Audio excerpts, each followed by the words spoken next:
Ooh, okay. I'm really excited to talk with you guys today. This is something that I've been writing for most of the year because I just needed to hyper focus on it. So this is a great platform to just share some awesome stuff with you guys.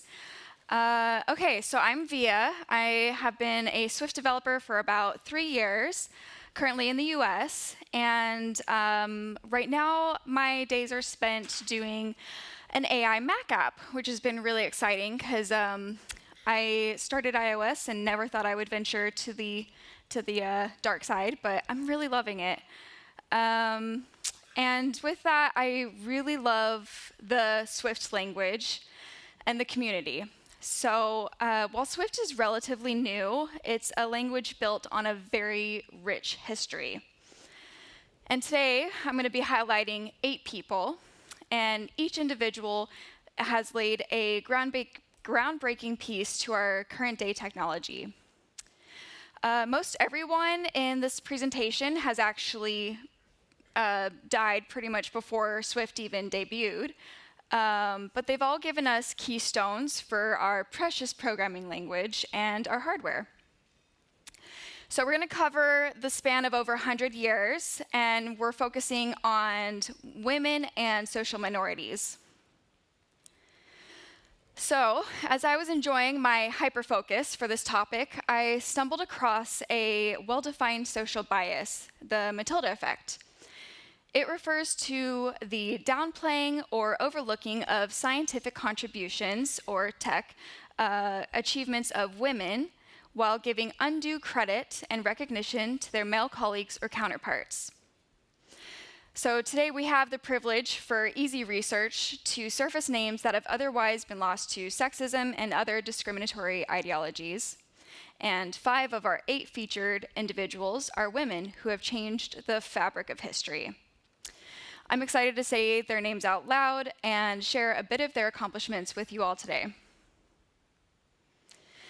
And to clarify the working definition of computers in this talk, I'm going to be mainly focusing on the machine itself, though I do think it's worth mentioning the job description is definitely worth something to go home and looking into.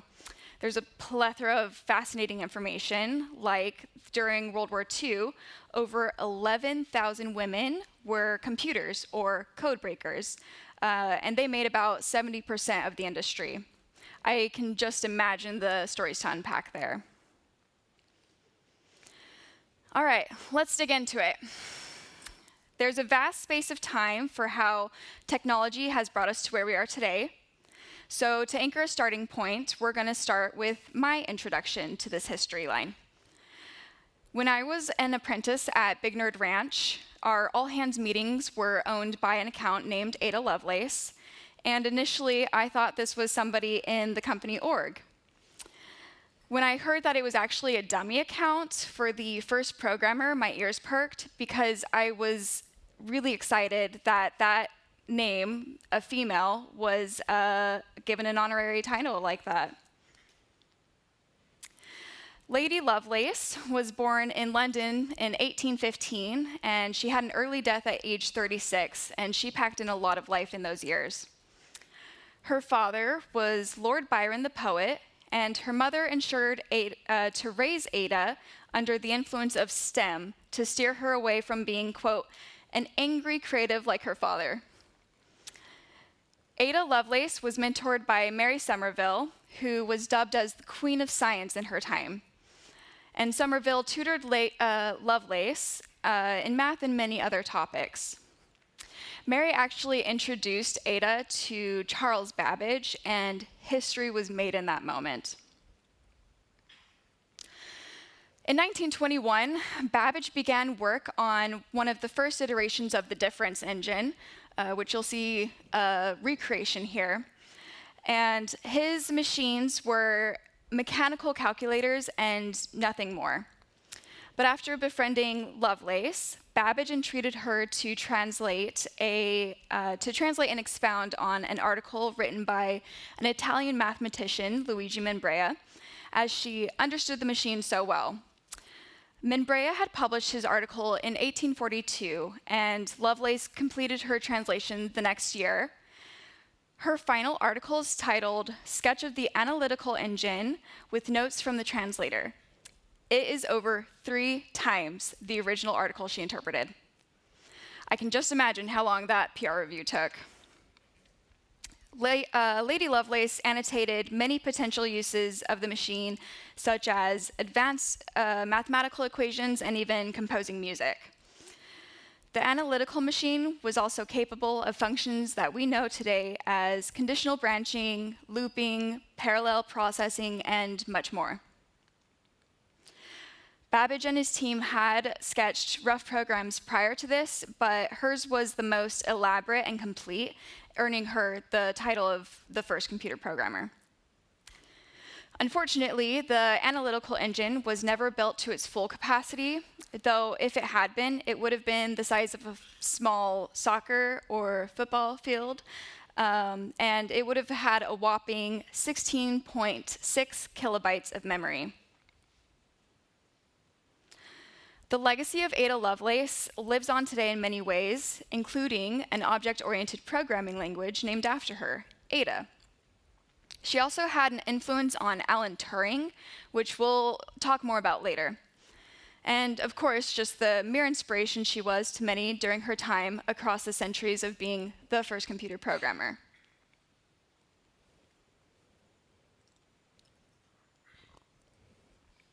Okay, so Hedy Lamarr is one that I had to cut my time down on because I am really excited about her, so please go and learn more after the fact. But we'll start with the fact that she was born in 1914 in Vienna, Austria, and she died at the age of 85 in 2000 in Florida, USA. Lamarr had dropped out of school at the age of 15 to pursue her film career, and she said, quote, "Any girl can be glamorous. All you have to do is stand still and look stupid." She starred in over 25 films. Despite cutting her formal education short, Lamarr had a passion for science, innovation, and invention. There are countless of stories of Lamarr working on her inventions between sets. She married at the ripe old age of 18 to a 33-year-old man named Fritz Mandl. Fritz Mandl was an arms dealer who had ties with fascist regimes, and he would bring Lamarr to his deals to increase the odds in his favor. Unsurprisingly, it was an unsafe marriage, and she fled to America to get out of it. But she took something with her that would forever change history: inspiration. During those deals, Lamarr realized the importance of radio jamming and how there was a need to create secure communications. So, at the beginning of World War II, Lamarr was talking with a friend of hers, George Antheil, resurrecting this concept. Antheil was a pianist and a composer, and at the time he was working on an invention of having multiple pianos play at the same time. Somehow they put their heads together and they realized that they had the groundwork for a real solution to the security issue of communication. And in 1942, they patented the secret communication system, which is frequency hopping. Their invention was able to jump to 88 radio frequencies randomly, and this is known as spread spectrum technology. This was presented to the US Navy, and they had reservations about the invention, which they didn't get over until 20 years later, dealing with the Cuban Missile Crisis, and they finally utilized their invention to deter war. Recognition for Lamarr didn't come till about 1997, just a few years before her death. This was because the world was introduced to Code Division Multiple Access, or CDMA. CDMA for mobile phones was created for mobile phones to have wireless communications while avoiding interference. So CDMA is essentially just an elaboration on Lamarr's and Antheil's frequency hopping technology. So what that means is because of Lamarr, we have Bluetooth, GPS, and Wi-Fi. And because of Lamarr, we can have our Apple Watches synced to our Macs and our music streaming through our AirPods.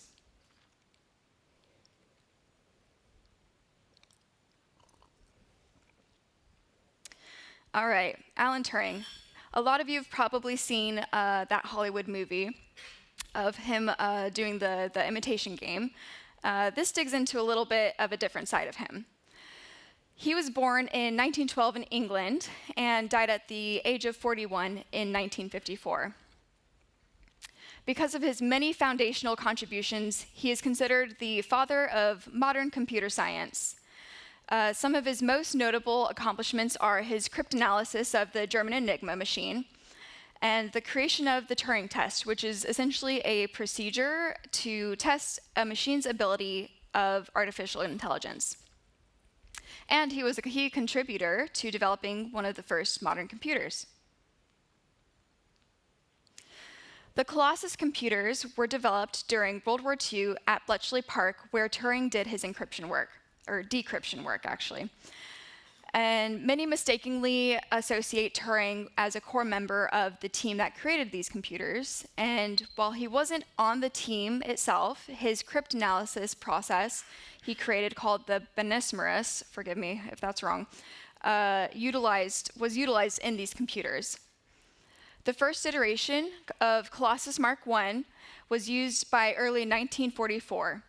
It used vacuum tubes to perform booleans and counting operations. The Colossus is considered the world's first programmable electronic digital computer. They programmed it with switches and plugs. The existence of the Colossus machines were kept secret until the mid-1970s, so they weren't revealed until 30 years after the war had ended. After his time at Bletchley Park, Turing went to work at the National Physical Laboratory, and there he designed a computer called the Automatic Computing Engine, ACE. It was only late 1945, and his team didn't know of the Colossus computers, so they thought he was too ambitious. If they had been willing to carry out his designs, the computer would have had about roughly 25 kilobytes of memory. So that's running us a grand increase of 8.4 kilobytes over the span of 100 years. Due to the team's doubt, a pulled-back version was built called the Pilot Ace model, which ran its first program in 1950. As if he wasn't busy enough during that year, he also published a paper titled The Computing Machinery and Intelligence, the premise being, can machines think? Somehow, Turing had learned of Lovelace and her article where she shares the opinions that a computer cannot surprise us. And Turing believed that they could. So he addresses Lovelace directly in his paper and disputes her view with his modern understanding. It was such a surreal moment to be reading this on my 36 gig computer in a PDF, and here we are discussing a 200-year-old debate during the prime of AI technology. The New York Times said it best. His ideas led to early versions of modern computing and helped win World War II, yet he died as a criminal for his homosexuality. At the time of his death, he was convicted under Victorian law as a homosexual. He was forced to suffer chemical castration, and Britain didn't take its first steps towards decriminalizing homosexuality until 1967. Ironically, this was 1 year after the first Turing Award was presented in '66.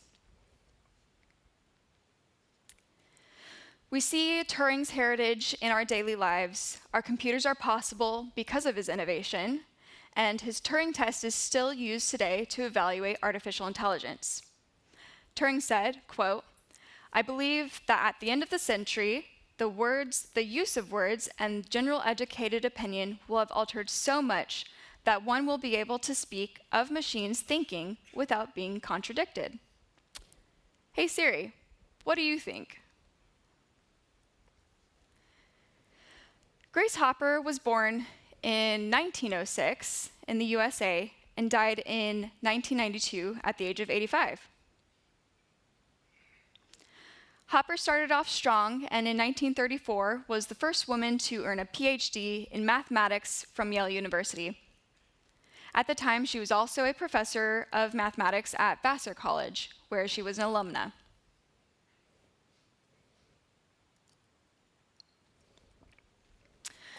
At the start of World War II, Grace had originally tried to enlist in the Navy, and she was refused for 3 reasons. She was too old, at the age of 34, too skinny, about 105 pounds, and her teaching position was considered important for the war effort.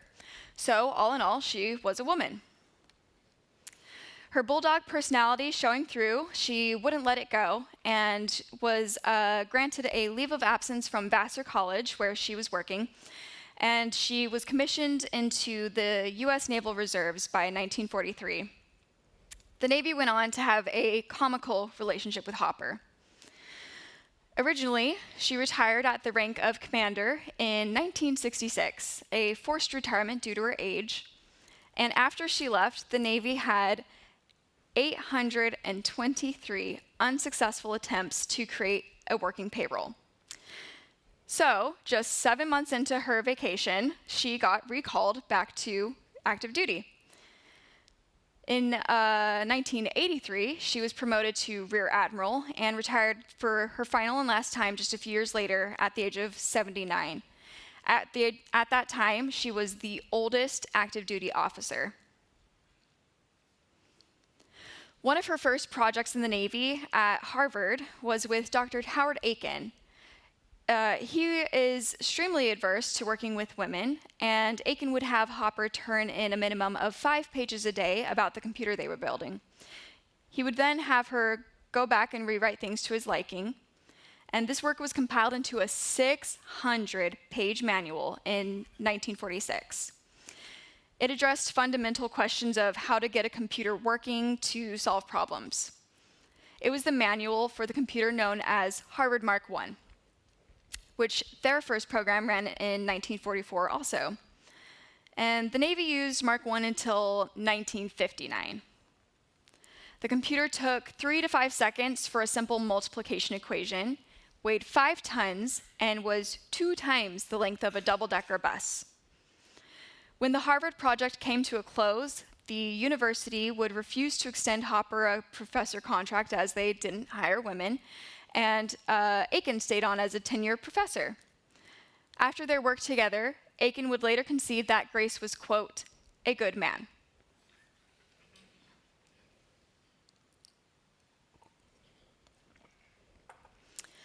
So, Hopper moved on to create one of the earliest commercial computers called the UNIVAC-1.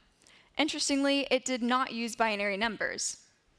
And just a couple years later, she designed the first compiler. Her concept wasn't accepted for 3 years. She said, quote, nobody believed that I had a running compiler and nobody would touch it. They told me computers could only do arithmetic. So in the meantime, she wrote a paper on it, and Compilers was published in 1952. As if that wasn't enough of a gift to us future generations, Hopper developed a language that is still used today. In 1960, the world was given COBOL, or Common Business Oriented Language.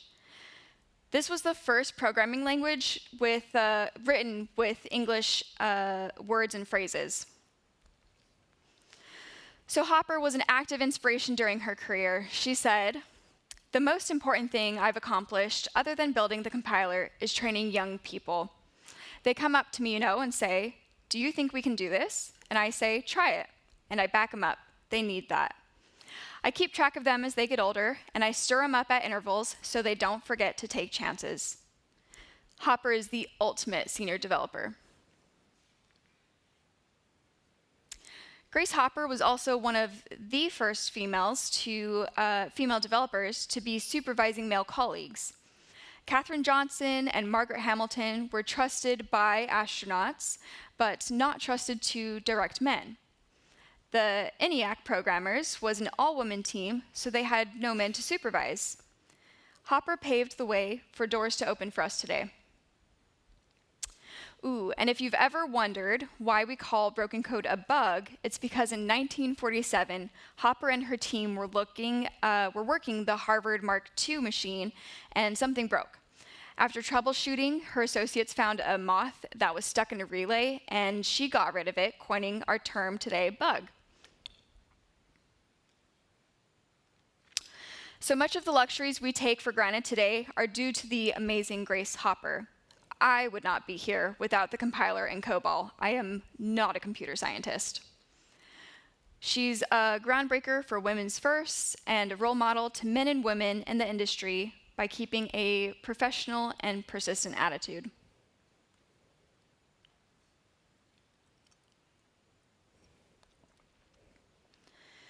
Sister Mary Kenneth Keller was born in 1913 in the US and died at the age 71 in 1985. There's a lot of unverified statements floating around about her, so we're going to clear some up real quick.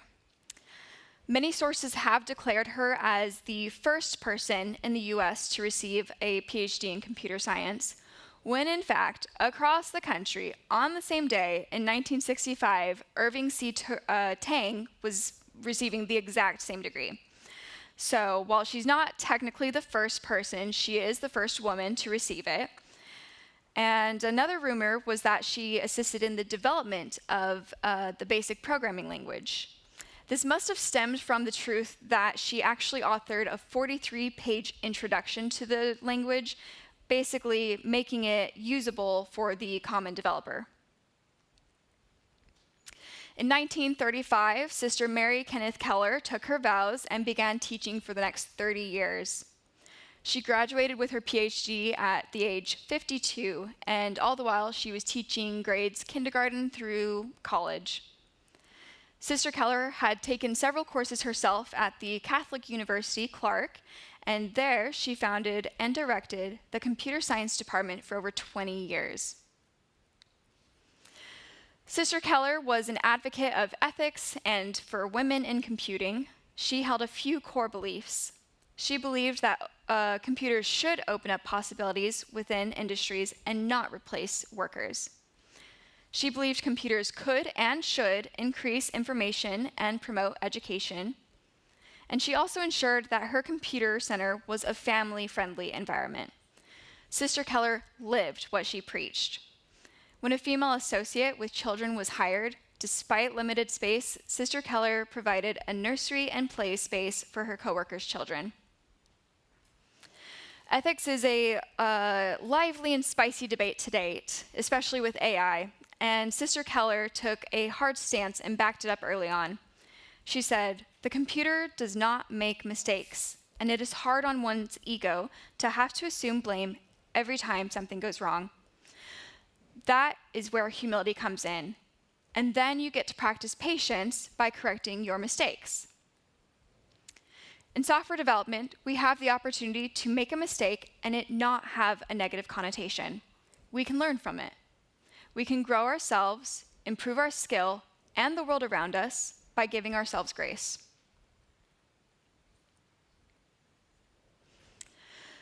Roy Clay Sr. was born in 1929 in the US and passed away just last month, actually, at the age of 95.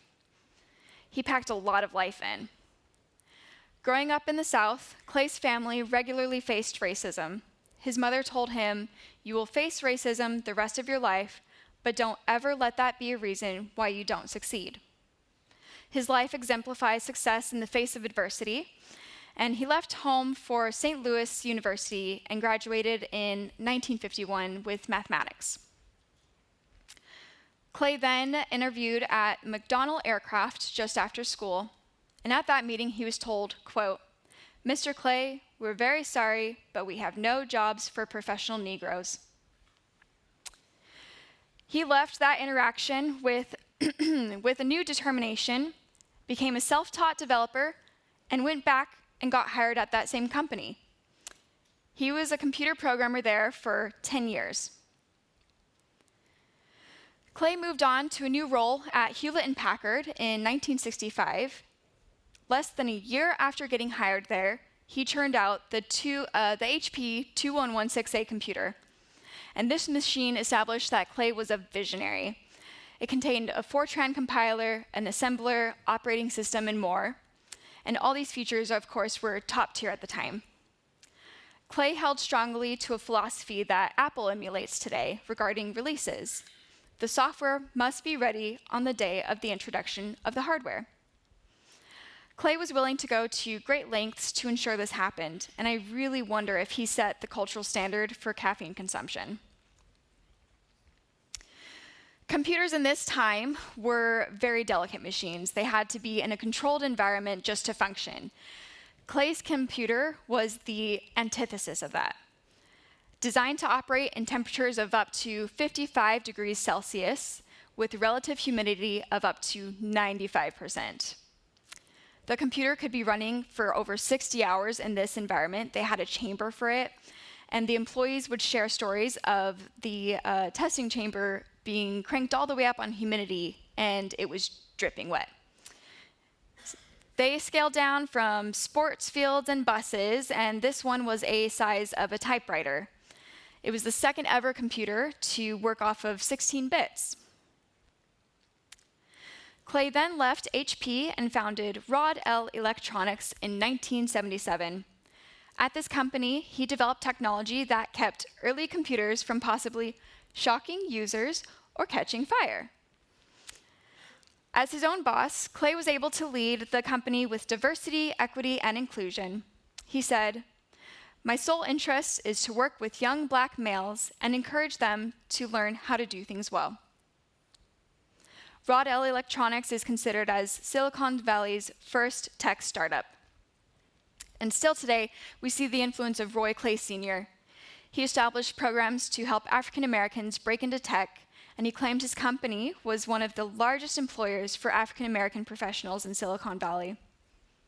Clay opened the door for us to have go anywhere, do anything computers.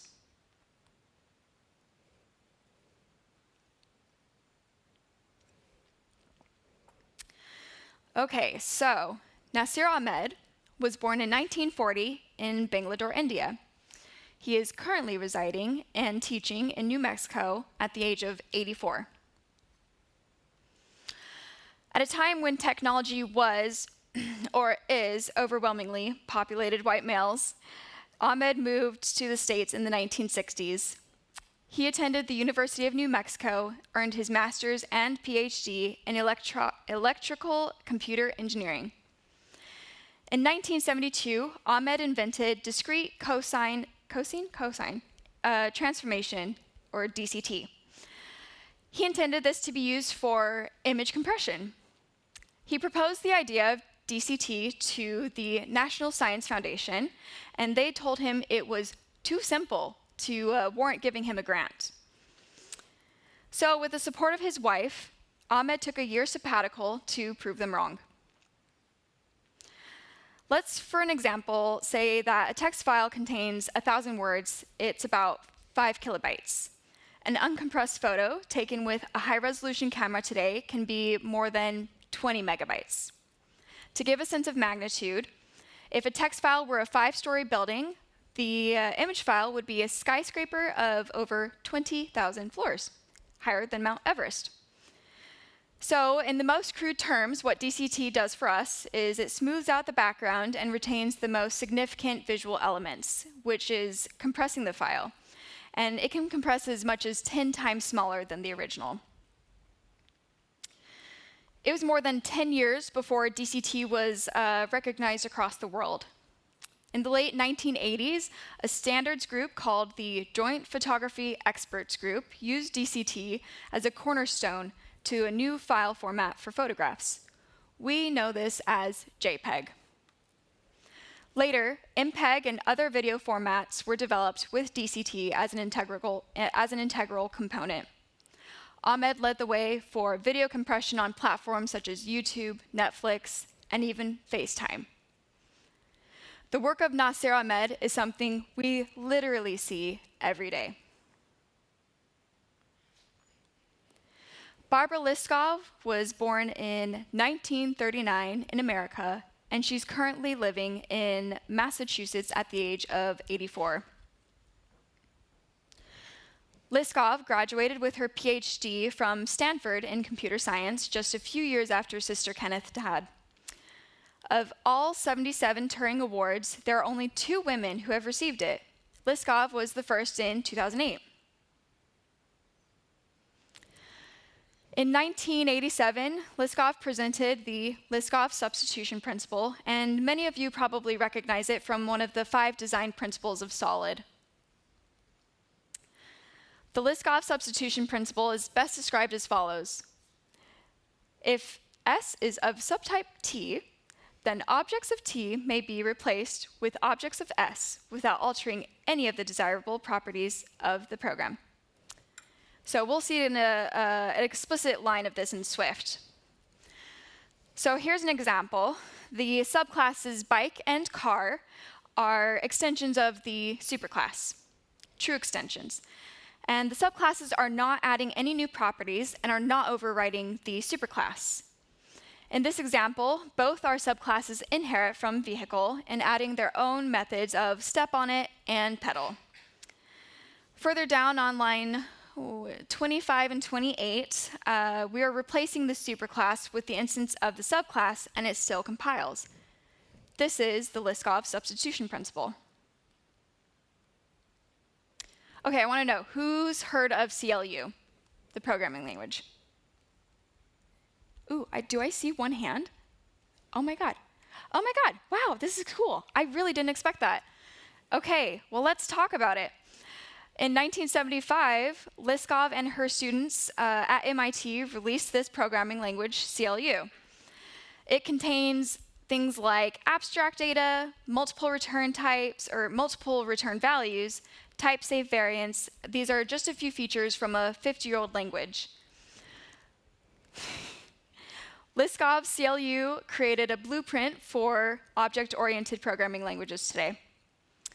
Liskov is one of the most apparent influences on our code we write daily. Her design principles and language contributions make Swift so sweet to work with. I wish I had more time to share all of these names with you, so instead, please take a photo and bring this home so you guys can learn more. We build on legacy every day, whether it's Objective-C, hitting Command R in Xcode, or working with Apple Intelligence. The legacy and acknowledgement of these people is important to keep alive so we can all hold space for each other today and foster more innovation. Thank you for letting me say their names out loud, for people that have been otherwise lost to history.